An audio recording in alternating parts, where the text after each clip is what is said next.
Get more bookings for your short-term rentals with the following recommendations. Welcome, my beautiful people. Fernando David here. I'm going to give you 5 recommendations you should do to your short-term rental listing to get more visibility and get more bookings for this upcoming holiday season. The first thing we're going to be talking about is something that I've been talking about for a long time. One of the #1 trending searches for short-term rentals is a workspace. You need to create some type of workspace in your property and then check off that amenity for your Airbnb listing or whatever platform you're using, because it is one of the #1 searchable items for short-term rentals, especially coming up for the holiday season. #2, again, I mentioned this in other videos, you have to enable self-check-in. If you're in this business in today's day and age, there's absolutely no reason why you should not have self-check-ins. It is something that many are looking for, and most people will not book your property unless they have the ability to self-check-in. The next thing is going to be something that most of you I know very resistant and that you need to do, and that's really look at your pricings. Ever since Airbnb created or implemented what's called transparency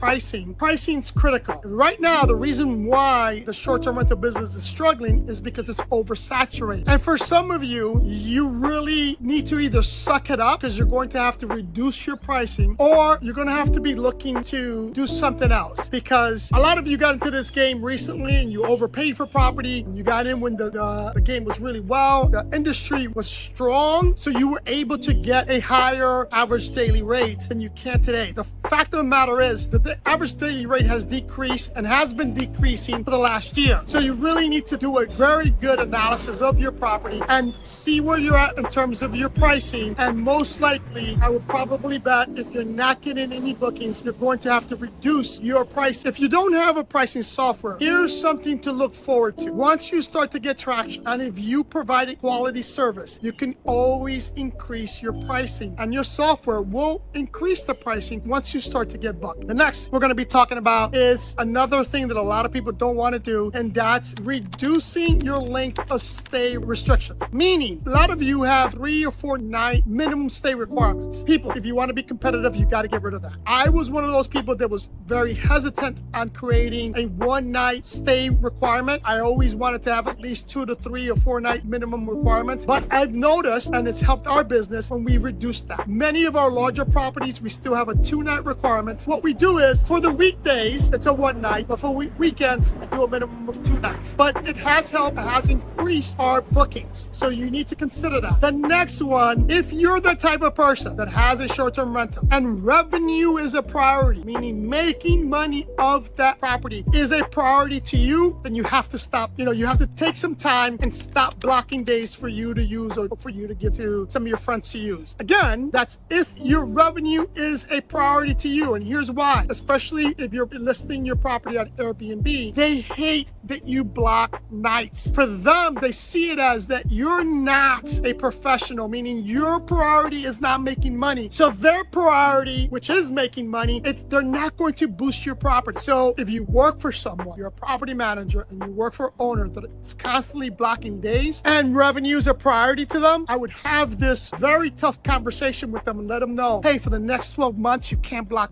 days, especially if they're blocking high traffic days. It is a listing killer. I can't express that enough. It is a listing killer when you block off days that are high traffic days. Anyways, my beautiful people, hope this information was useful. If it was, hit that like button, follow me on Instagram, buy me a coffee if you want to donate to the channel or you one-on-one conversation with me. I love you guys, and I'll see you in the next one.